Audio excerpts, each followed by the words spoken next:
Hello there. I'm going to show you the 7 tactics that I've used to drive $7 million in sales for my clients from X and LinkedIn. My name is Matthew Brown, and I run a ghostwriting agency, or as I like to call it, a co-writing agency called Tribe Digital.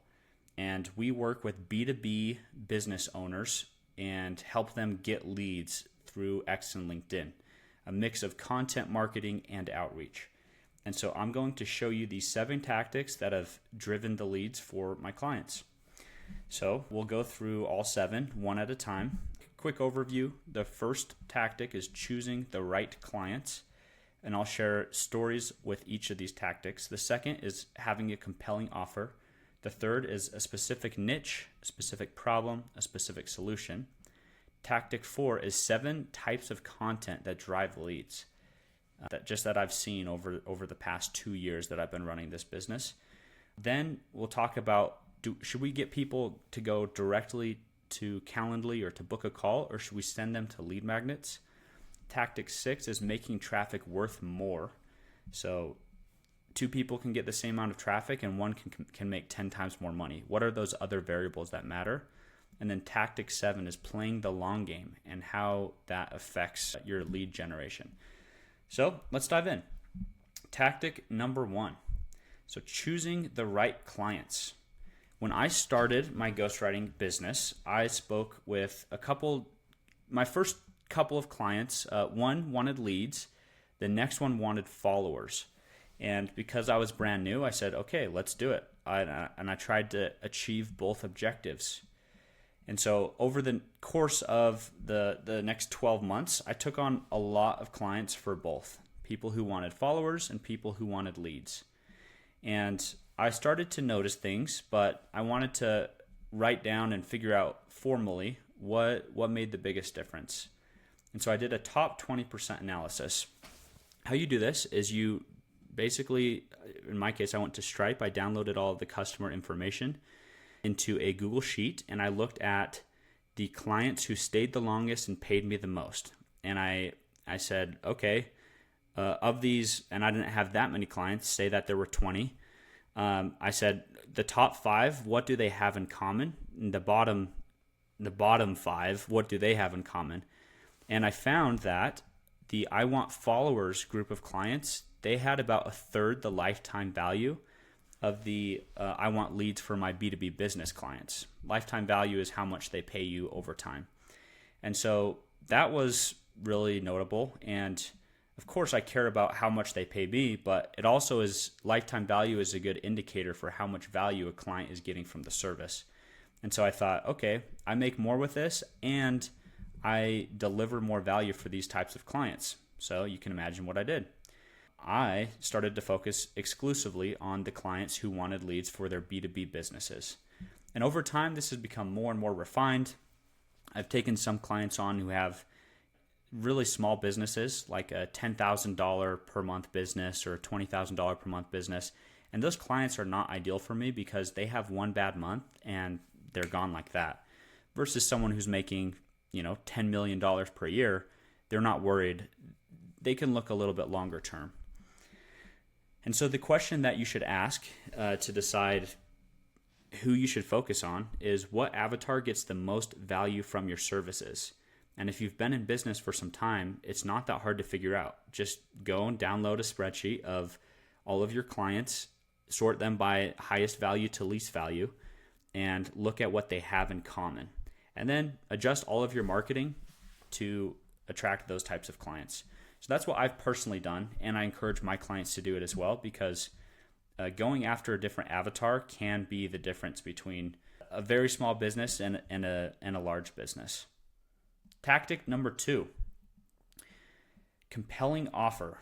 So I took one client on. He was a $10 million per year business owner. He owned an agency, a marketing agency, and he came to me, but there were a couple of issues.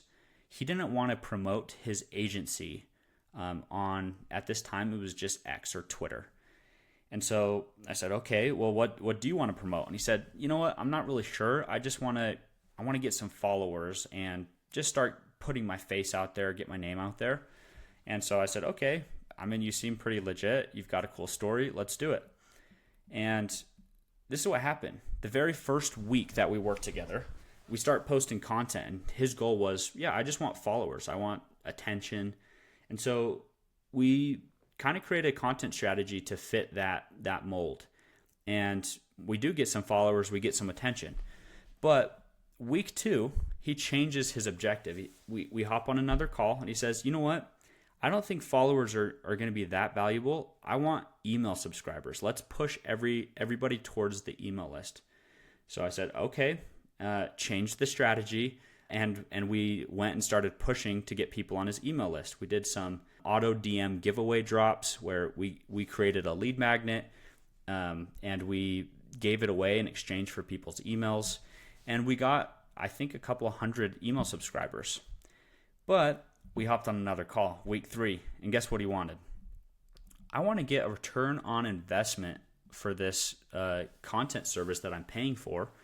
And so what I'll do is I'll just offer myself as like one-on-one coaching clients. So let's use my credibility. I've built a business to almost $1 million a month and have completely stepped away. I hired a CEO.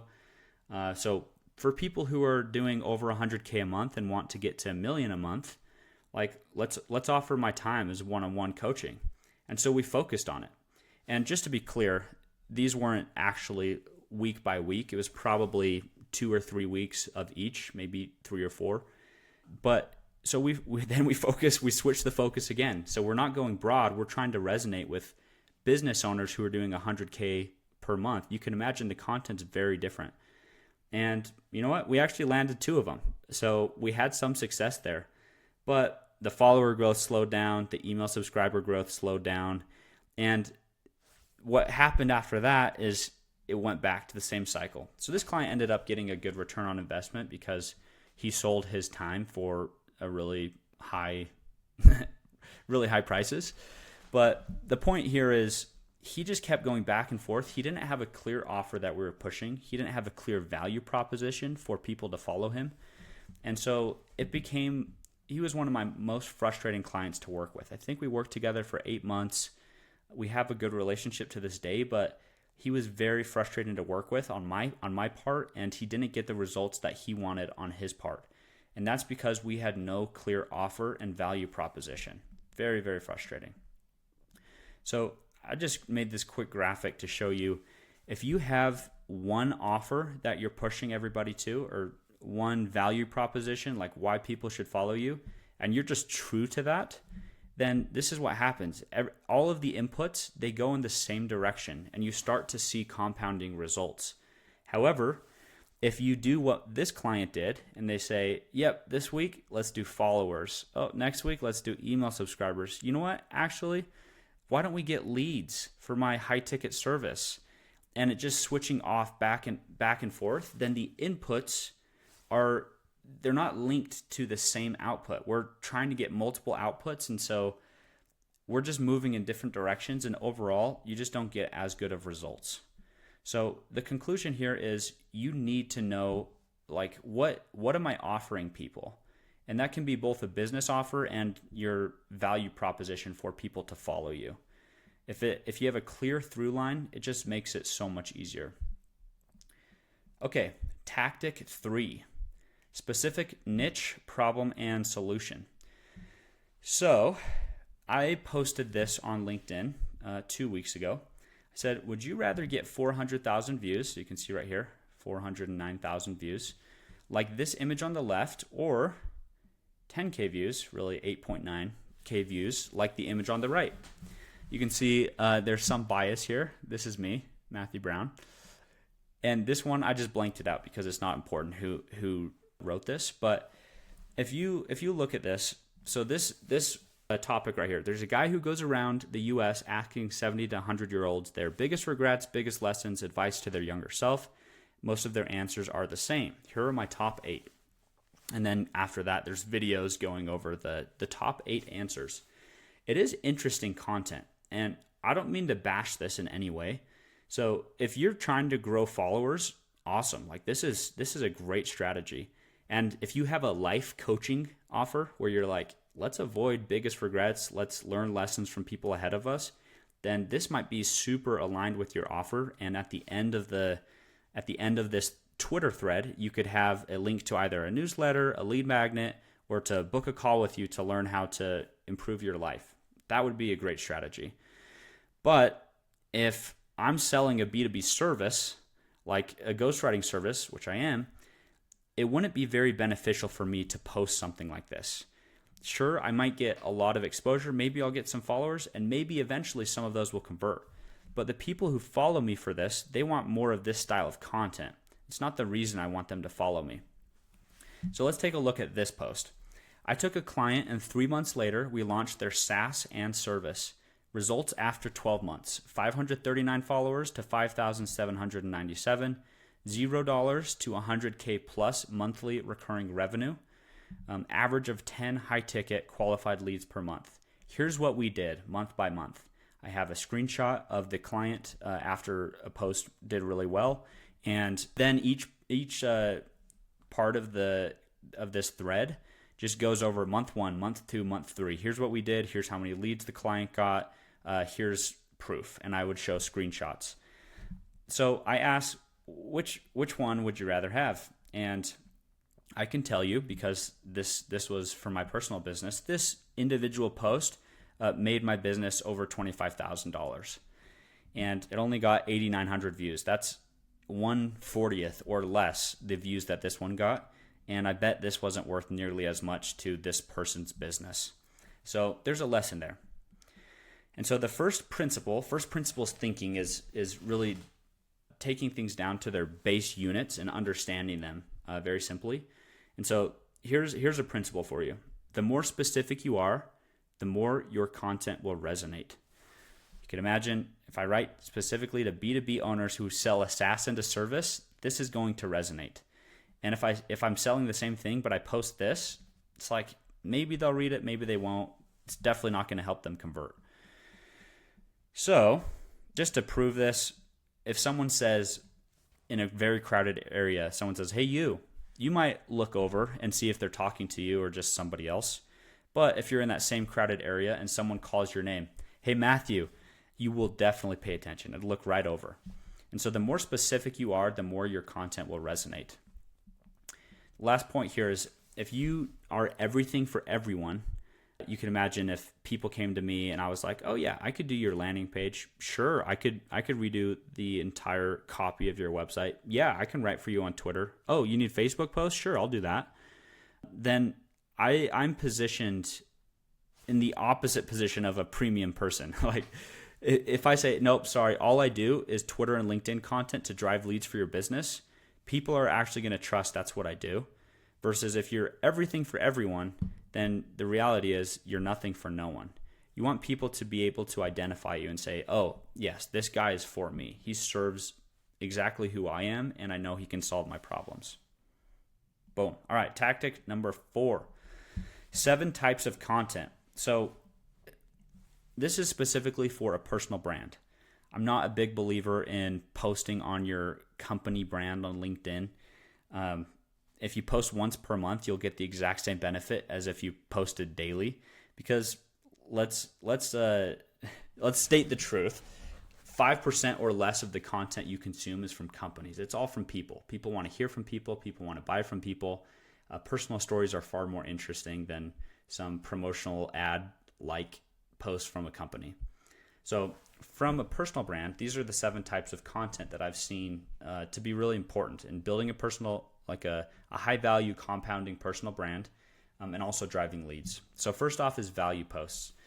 And you could think of these as answering frequently asked questions from your target audience. It can be tips that you've learned from doing whatever your expertise is in. It could be mistakes that you've made so that people can avoid them. It can be, like this one. I would consider this YouTube video that I'm making a value post where I'm discussing the 7 tactics that have helped drive 7 million plus in leads for clients.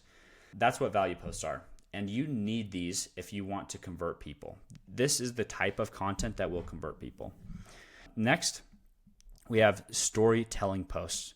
And so storytelling posts can be types of value posts. So for example, if I say, you know what, I lost $50,000 making this one stupid mistake. It's much more interesting than saying, don't make these 3 mistakes. It's a story, but it's still delivering that value. And so stories tend to stick in people's minds more. They tend to be more engaging.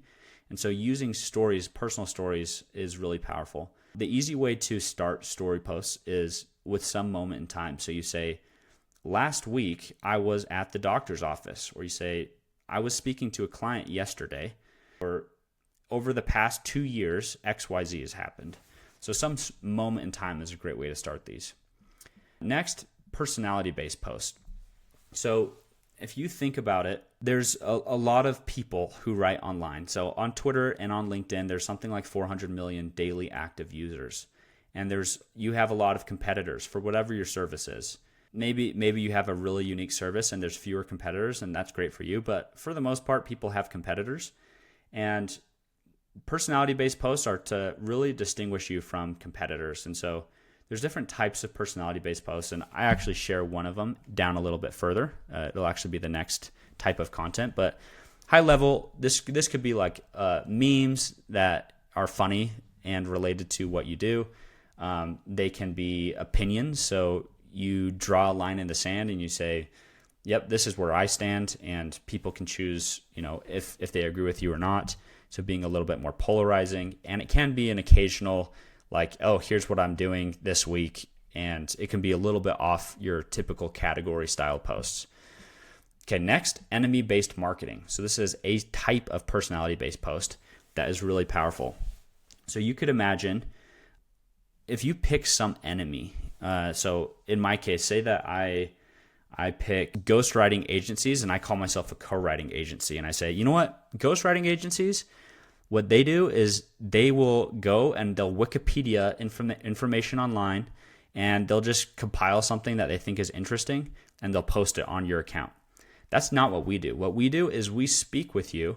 We dig into we ask you questions in an interview, and we dig into what is most interesting, pretending like we're your ideal client. And then we'll try and transmit that interest directly into the content. Every piece of content we create is actually coming from your head. We are co-writers, not ghostwriters. You can imagine some people, they'll hear that and they'll resonate with and be like, oh, yes, I want someone who is more aligned with my brand and isn't going to post random viral crap on my account. And other people might say, you know what, that's not going to ever get me followers, so I actually need to go the other way. And that's the point. You want to be somewhat polarizing. You want to have a unique opinion that separates people, and they say, yes, I like this, or no, I don't. Next, data as marketing. So this is the most compelling strategy I've seen work for getting leads. And so what it can look like is you can write a case study for a client, and the more data, the more proof that you can show, the more powerful it'll be. So if you can have screenshots, you can have screenshots of the client information, of their dashboard, those types of things, it's really powerful. And you can do it with testimonials, you can do it with reviews, you can do it with other people creating case studies of you. Even if you can show proof of your skill by, let's say that you're a website designer and you just post pictures of websites that you're working on, that's proof that you're good at what you do. In my case, I write for clients on Twitter and LinkedIn, so I can use my own account as proof that I'm good at what I do. And so I call it data as marketing, but it's really just proof, is really powerful from a selling standpoint. Category opinions. So you're a part of a larger category. People don't care about you. They care about the category and what you can do for them. And so in my case, I'm in the category of B2B lead gen, and more specifically, B2B content marketing. And so if I can create, over time, figure out what are my unique point of views and opinions that I have, people will be interested in hearing those, especially as you start to build a following. If you can share some trends, like AI is a big thing right now. How is AI going to affect B2B content marketing? Is it going to get rid of people's jobs? Is it going to give more jobs? Those types of opinions people find very interesting, particularly if they're timely. And then lastly, this is another great lead generation tactic. So client-specific posts. What this looks like is, let's say that I have somebody who DMs me, and they say, "Hey Matthew, really interested in what you're doing. The only problem I have is I'm terrified of posting my stuff because maybe competitors will steal it." So then maybe, I send them some messages and I talk to them, whatever. But then I write a post and I spend some time on this post and I just write it directly to this client. I don't tag them, but the headline of the post or the hook is something along the lines of, "Hey, are you afraid of giving too much value away because your competitors will steal it? And that's what's keeping you from writing online? Here's why it doesn't matter if your competitors see what you post." And then I give 7 reasons why it doesn't matter. And I try to overcome that objection. And I write it. Maybe the client knows it's for them, maybe they don't, but they see it and then they DM me and they say, "Hey, you're right. It's a silly objection I had or belief that I had. Let's work together." And I will do this occasionally for clients. So they'll say, "Hey, I have this really big lead. I'd love to land them. Here's their specific scenario, what their objections are." And we'll write a case study thread or post that is directly addressing those objections. And it has landed big clients for my clients. So very cool strategy. Okay, that is types of content. Let's move to tactic 5. So direct to call versus lead magnets. So the other day, I posted this question: which funnel are you going with for a B2B service? 1, you get social traffic from X or LinkedIn, and you go directly to Calendly. And then 2, you get social traffic, you push them to a lead magnet landing page. Then after they sign up, they're sent to a thank you page that has a link to some conversion mechanism you have, like a webinar or a real live call with you, a public live call or something. Then they're put into an email sequence with a master nurture flow, and then they're a part of your newsletter or a group if you have a group, so that you can convert them. So which one's better? And I got pretty mixed answers, and I think there isn't a right answer, but there is a right answer for stages in your business. And so the truth is, the fastest way to get leads is to do this first one. You just go directly to your Calendly. It's so simple, it's so easy. But there's also some issues with that. So I'll give you an example. Yesterday, I got a DM from somebody, and I was interested in what they were selling. And so I was like, "Yeah, tell me more." And he's like, "Oh yeah, here, book a call with me, Calendly." And the thing is I clicked on his profile, and he had no content describing his service. He didn't have a landing page. I had no idea what it was. I just wanted more information. And so I told him, I was like, "Listen, man, I don't want to hop on a call with you. That seems like a waste of time unless I know what this is for. And so can you give me some more information?" And he just kept sending me his Calendly link and not really giving me any education. And it was a big turnoff. So in that case, if he would have had a lead magnet that could give me that education, or a landing page that just described his service with a book a call link, it would have been way more valuable. So let me tell you a quick story. I have one client who drove multiple 6 figures from one piece of content. And he sells a high ticket service, landed tens of thousands of dollars of monthly recurring revenue, and his clients on average stayed for over 12 months. So multiple hundreds of thousands of dollars per year. And this is how well the thread did. This was on Twitter. By the way, I started on Twitter. I moved and I started implementing LinkedIn as part of my agency a little bit later. So some of my stories are for Twitter, but they apply. So you got 42 comments, 130 reposts, and 889 likes, about 300,000 views or impressions. At the bottom, these are the 2 different posts. So one was an auto plug, and one was just at the very bottom, the bottom tweet was direct Calendly link. And he closed hundreds of thousands of dollars of deals just from this one thread, and it went straight to Calendly. So it absolutely works, and this is the fastest way to get leads. Here's what he said about it. This was after it went live. He said, I was like, "Yo, this is taking off." He's like, "Absolutely insane. Hit the jackpot." This person and this person both replied, and they're super credible people. He's like, "Yeah, I got more leads than I can handle." He later told me how many people converted from it. So very cool.